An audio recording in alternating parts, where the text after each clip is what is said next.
Je m'appelle Alcina. J'ai 24 ans.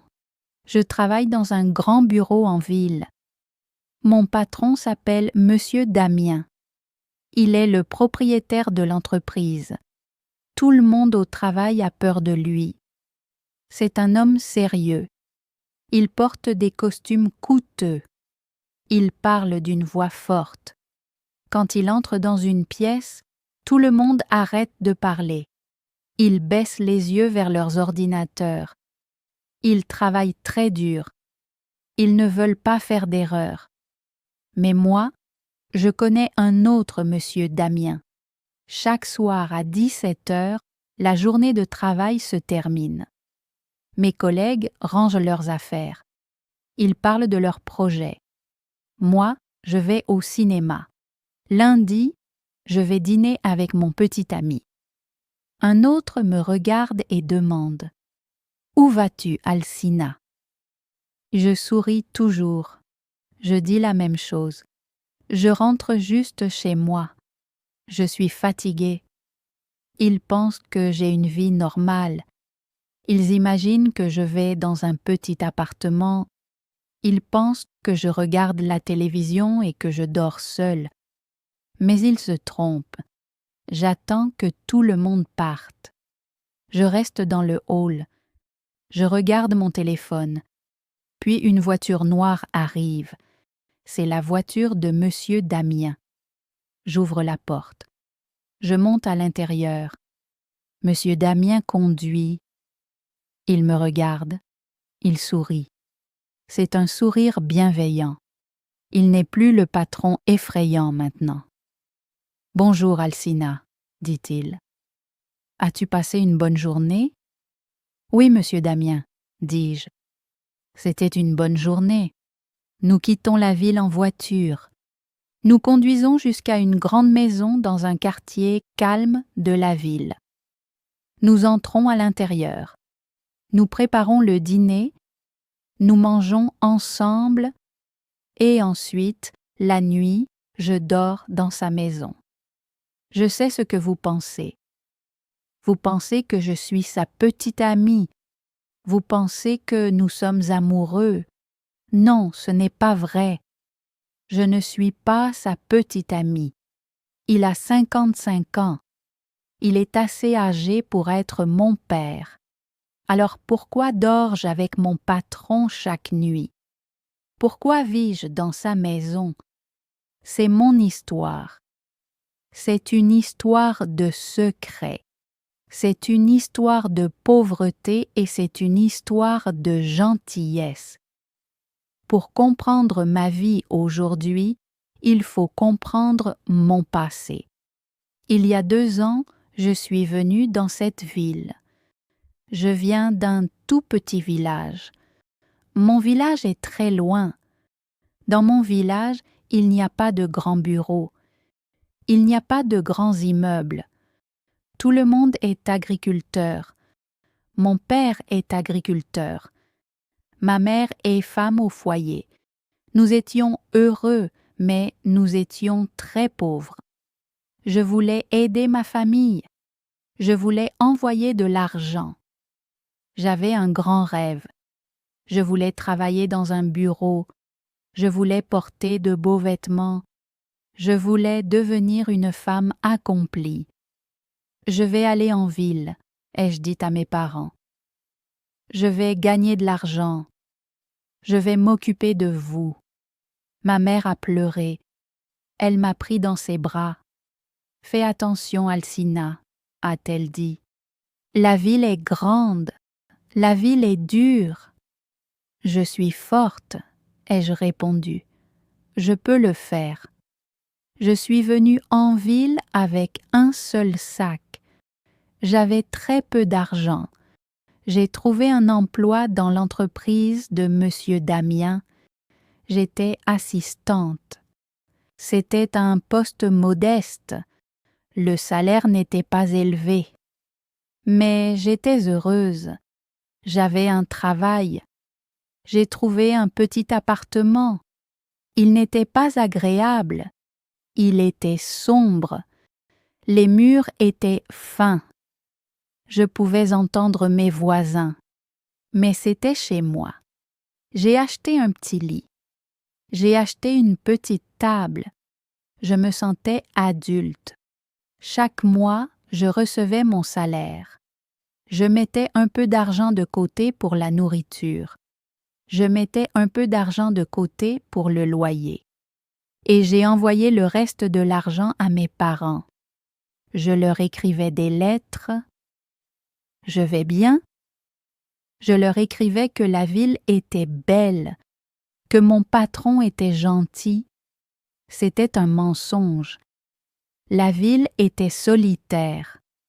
Et mon patron, Monsieur Damien, était effrayant. Il ne me regardait jamais. Il ne me donnait que des papiers.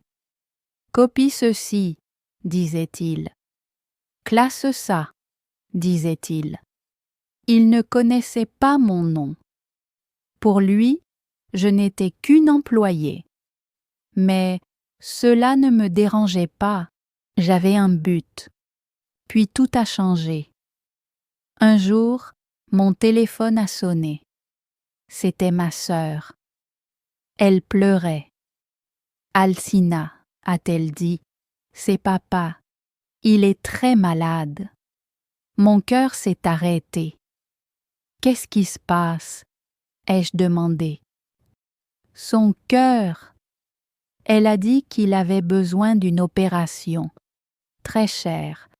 Nous n'avons pas l'argent. J'ai eu un frisson. J'aimais mon père. Je ne pouvais pas le laisser mourir. Combien d'argent? Ai-je demandé. Elle m'a donné le chiffre. C'était énorme. Des milliers d'euros. J'ai regardé mon compte bancaire. Je n'avais rien. J'avais juste assez pour le loyer et la nourriture. Je vais aider, ai-je dit. Je vais trouver l'argent. Je suis allée à la banque. J'ai demandé un prêt. Ils ont dit non. J'étais trop jeune. Je ne gagnais pas assez. Je ne savais pas quoi faire. Je me suis assise dans ma petite chambre. J'ai regardé les murs. Il fallait choisir. Je pouvais payer mon loyer ou sauver mon père. Ce n'était pas un choix difficile. J'aimais ma famille. J'ai pris tout mon argent, tout. Je l'ai envoyé à ma sœur. Paie le médecin, ai-je dit. Sauf papa. Mon père a eu l'opération. Il allait bien. Ma famille était si heureuse. Merci, Alcina, ont-ils dit. Tu es notre ange. J'ai souri au téléphone. Je suis heureuse d'aider, ai-je répondu. Mais quand j'ai raccroché, j'ai pleuré. Je n'avais plus un seul euro. La semaine suivante, mon propriétaire est venu frapper à ma porte. « Où est le loyer ?» a-t-il demandé. « Je suis désolée, ai-je dit. « Je ne l'ai pas. Puis-je payer le mois prochain ?»« Non, a-t-il répondu. Vous devez payer maintenant ou partir. » Je l'ai supplié. « S'il vous plaît, ai-je dit, j'ai un travail. Je vous paierai. » Il s'en fichait. « C'est un commerce, a-t-il dit. Faites vos valises. » Cette nuit-là, j'ai fait mon sac. J'ai laissé ma clé sur la table. Je suis sortie dans la rue. J'étais sans abri. Je n'ai rien dit à personne. J'avais trop honte. Je n'ai rien dit à mes collègues. Ils avaient de belles vies. Ils ne comprendraient pas. Je n'ai rien dit à mes parents. Je ne voulais pas les inquiéter. J'avais une voiture. C'était une vieille voiture, très petite, mais elle avait un toit. Alors, j'ai commencé à vivre dans ma voiture. Je me garais dans une rue calme. Je dormais sur le siège arrière. C'était inconfortable. Mes jambes me faisaient mal. Mon dos me faisait mal. Les matins étaient les plus difficiles. Je devais aller travailler. Je devais paraître professionnelle. Je me réveillais à 5 heures du matin. Je conduisais jusqu'à une station-service. Je me lavais le visage dans les toilettes. Je me brossais les dents. Je me maquillais. Je mettais mes vêtements de bureau. Je souriais dans le miroir. « Tu peux le faire, Alcina, » chuchotai-je. Personne ne sait. Puis je conduisais jusqu'au bureau. Je rentrais. Je disais bonjour à tout le monde. Je préparais le café pour Monsieur Damien. Je tapais des documents. Je répondais au téléphone. J'avais très faim. Je n'avais pas d'argent pour le déjeuner. Quand mes collègues allaient au restaurant, je restais au bureau. « Tu n'as pas faim, Alcina ?» demandait-il. « Non, » ai-je répondu. J'ai pris un gros petit déjeuner. C'était un mensonge. Je n'avais rien mangé. Je buvais de l'eau. L'eau était gratuite. Cela a duré 2 mois. C'était l'hiver. Le temps est devenu très froid. La nuit, ma voiture était comme un congélateur. J'avais 2 couvertures, mais je tremblais quand même. Je voyais ma respiration dans l'air. J'étais fatiguée tout le temps. Mes yeux étaient rouges. J'ai perdu du poids. Mes vêtements devenaient trop grands pour moi. Un jour, j'ai fait une erreur. J'étais épuisée. J'étais assise à mon bureau. Monsieur Damien a demandé un dossier. Je me suis levée pour aller le chercher, mais ma tête s'est mise à tourner. La pièce s'est mise à tourner autour de moi. Mes jambes étaient faibles. Je suis tombée. J'ai frappé le sol. Tout est devenu noir. Quand j'ai ouvert les yeux, j'étais allongée sur un canapé. C'était le canapé dans le bureau de Monsieur Damien. Il était là, debout. Il avait l'air inquiet. Il tenait un verre d'eau. « Alcina, » a-t-il dit. « Ça va ?» J'ai essayé de me redresser. « Je suis désolée, » ai-je dit. « Je suis vraiment désolée, monsieur Damien. Je vais retourner travailler. »« Non, » a-t-il dit. Sa voix était douce. « Vous vous êtes évanoui. Vous n'allez pas bien. » Il m'a regardé attentivement. « Quand avez-vous mangé pour la dernière fois ?» J'ai baissé les yeux. Je ne pouvais pas lui mentir. Son regard était bienveillant. « Je ne sais pas, » ai-je murmuré. « Alcina, » a-t-il dit. « Que se passe-t-il » J'ai commencé à pleurer. J'étais tellement fatiguée d'être forte. J'étais tellement fatiguée d'avoir faim. Les larmes coulaient sur mon visage. « Je suis désolée, » sanglotai-je. « Je n'ai plus d'argent. Je l'ai envoyé à mon père. Il était malade. » Monsieur Damien s'est assis à côté de moi. Il n'a pas crié. Il a écouté. « Où habitez-vous » a-t-il demandé. Je suis restée silencieuse. Je ne voulais pas le dire. « Alcina » a-t-il dit. « Dis-le-moi. » Je vis dans ma voiture, ai-je murmuré. Monsieur Damien a eu l'air choqué. Il a regardé vers la fenêtre. Il pleuvait dehors. C'était une journée froide et sombre. « Tu dors dans ta voiture » a-t-il demandé. « Par ce temps ?» J'ai hoché la tête. « Ça va » ai-je dit. « J'ai des couvertures. » Il s'est levé, il a fait quelques pas dans la pièce. Il avait l'air en colère. J'ai eu peur. Je pensais qu'il était en colère contre moi. Je pensais qu'il allait me renvoyer. Je suis désolée, ai-je répété. S'il vous plaît, ne me renvoyez pas. Je peux travailler, je ferai mieux. Il s'est tourné vers moi. Te renvoyer, a-t-il dit. Alcina, je ne vais pas te renvoyer. Je suis en colère contre moi-même. Je te vois tous les jours. Je ne savais pas que tu souffrais. Il a pris son manteau. Prends tes affaires, a-t-il dit. Où allons-nous? Ai-je demandé. Nous allons chercher ta voiture, a-t-il répondu. Et ensuite, nous irons chez moi. Chez vous? Ai-je demandé. Mes yeux se sont écarquillés. Oui, a-t-il dit. J'ai une grande maison. J'ai 5 chambres. Je vis seul.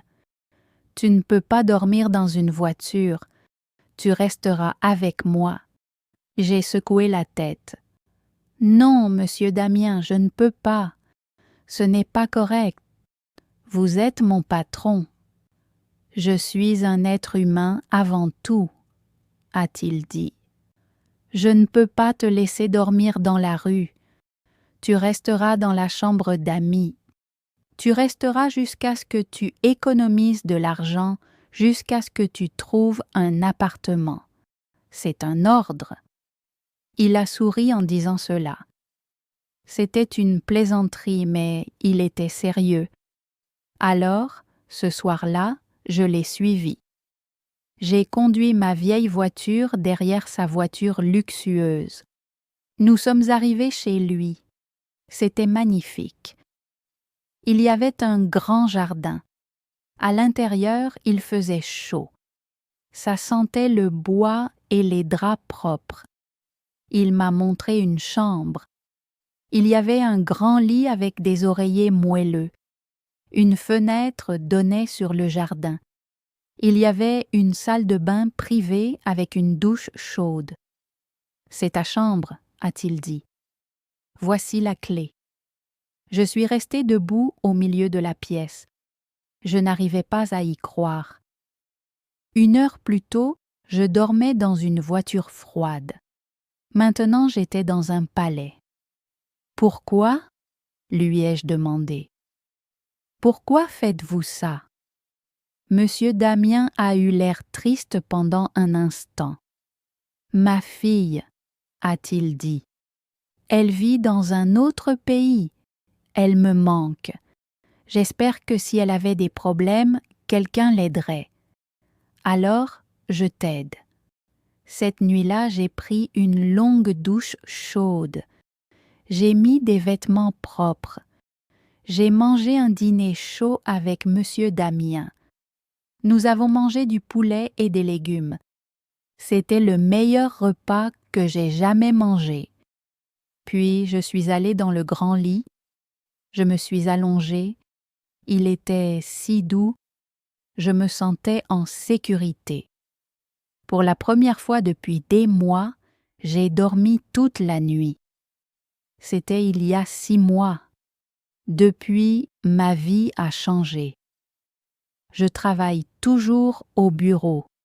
Je suis toujours l'assistante de monsieur Damien, mais notre relation est différente maintenant. Au bureau, nous sommes professionnels. Je l'appelle monsieur Damien. Il me donne du travail. Nous ne parlons pas de notre secret. Mais le soir, nous sommes amis. Nous avons une routine. À 17 heures, nous partons. Nous rentrons à la maison, je prépare le dîner, j'aime cuisiner, je fais des soupes, des pâtes et du riz. Monsieur Damien aime ma cuisine. « C'est délicieux, Alcina, » dit-il. Je mange habituellement seul. C'est agréable de partager un repas. Nous parlons de beaucoup de choses. Il me raconte des histoires sur sa vie. Il me parle de son entreprise. Il m'enseigne des choses. « Tu es intelligente, Alcina, » me dit-il. Il me dit que je ne devrais pas rester assistante pour toujours. Je devrais étudier. Il m'apporte des livres. Il m'apprend le business. Il m'enseigne le management. Lis ceci, dit-il. Apprends cela. J'étudie dur. Je veux le rendre fier. Parfois, nous regardons la télévision. Nous regardons les informations ou un film. Nous rions. À la maison, il n'est pas un patron effrayant. Il est drôle. Il aime raconter des blagues. Il a un chien nommé Buster. Buster m'adore. Je promène Buster dans le jardin. Je me sens comme si j'avais de nouveau une famille. Monsieur Damien est comme un père pour moi. Il est gentil et protecteur. Mais il y a un problème. Le problème, ce sont les gens au travail. Ils sont suspicieux. Ils voient des choses. Un jour, une collègue nommée Anna est venue à mon bureau. À la maison, il n'est pas un patron effrayant. Il est drôle. Il aime raconter des blagues. Il a un chien nommé Buster. Buster m'adore. Je promène Buster dans le jardin. Je me sens comme si j'avais de nouveau une famille. Monsieur Damien est comme un père pour moi. Il est gentil et protecteur. Mais il y a un problème. Le problème, ce sont les gens au travail. Ils sont suspicieux. Ils voient des choses. Un jour, une collègue nommée Anna est venue à mon bureau. Anna ne m'aime pas.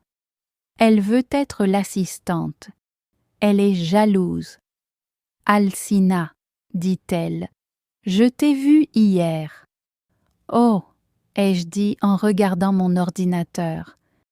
J'étais nerveuse. »« Où ça ?»« Je t'ai vue dans la voiture de Monsieur Damien, dit-elle. Tu partais avec lui. Pourquoi ? » Mon cœur battait la chamade. Il a fallu que je trouve un mensonge. « Oh, ai-je dit, il avait besoin d'aide pour des dossiers. Nous sommes allés à une réunion. » Anna plissa les yeux. « Une réunion à 6 heures ? » ?»« Oui, ai-je répondu. C'était urgent. » Elle ne me croyait pas. « Tu passes beaucoup de temps avec lui, dit-elle. Tu es sa préférée maintenant. » Elle se pencha plus près. « Sors-tu avec lui ? » « Non, dis-je. Mon visage devint rouge. « Non, Anna, il est mon patron. C'est tout. » Elle éclata de rire. « Bien sûr, dit-elle. Mais fais attention, Alcina. Les gens parlent. Je me sentais mal. Les gens parlaient. Ils faisaient des commérages. « Vous avez entendu ?» murmurait-il. « Alcina est avec le patron. C'est pour ça qu'elle a toujours son poste. Ce n'est pas juste. » Je voulais crier. Je voulais leur dire la vérité. Je ne suis pas sa petite amie. J'étais sans abri. Il m'a sauvée. Mais je ne pouvais pas. J'étais trop gênée. Je ne voulais pas qu'il sache que j'étais pauvre. Je ne voulais pas qu'il sache que je dormais dans une voiture. C'était ma honte. Alors j'ai gardé le secret.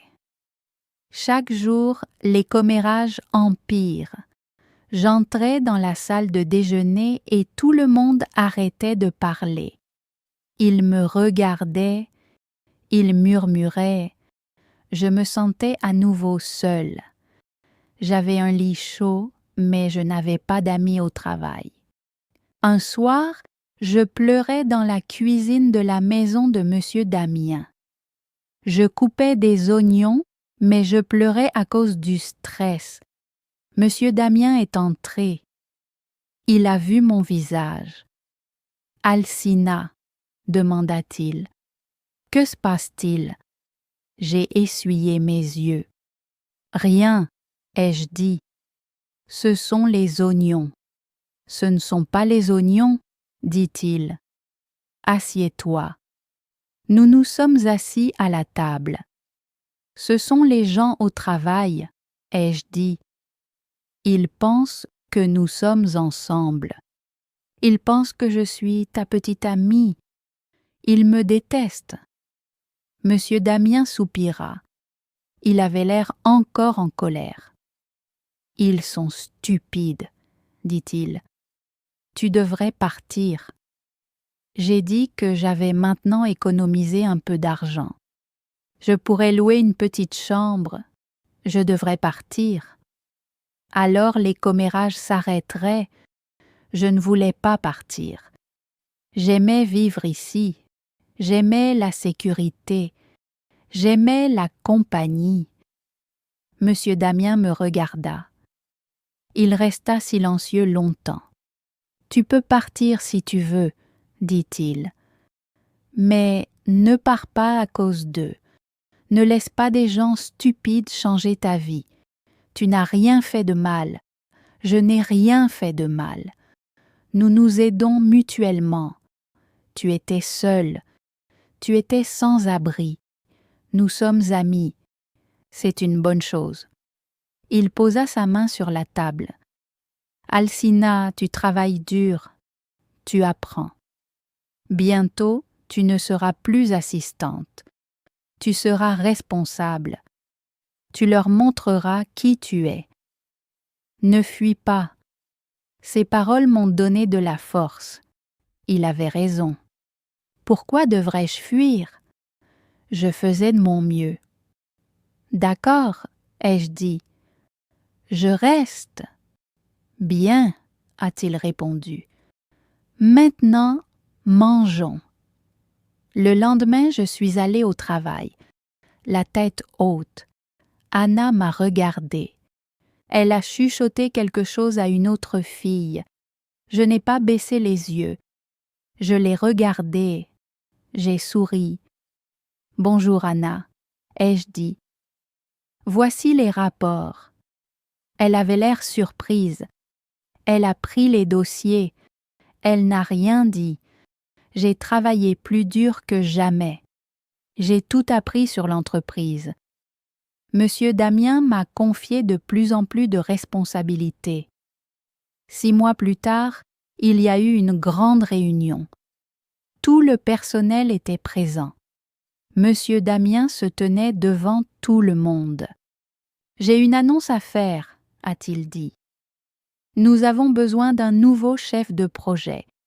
Ce poste demande beaucoup de travail. Il demande de l'organisation. Et il demande quelqu'un en qui je peux avoir confiance. » Tout le monde regardait autour de lui. Qui serait-ce? « Le nouveau chef de projet est Alcina, » a-t-il dit. Il y eut un silence. Puis les gens commencèrent à applaudir.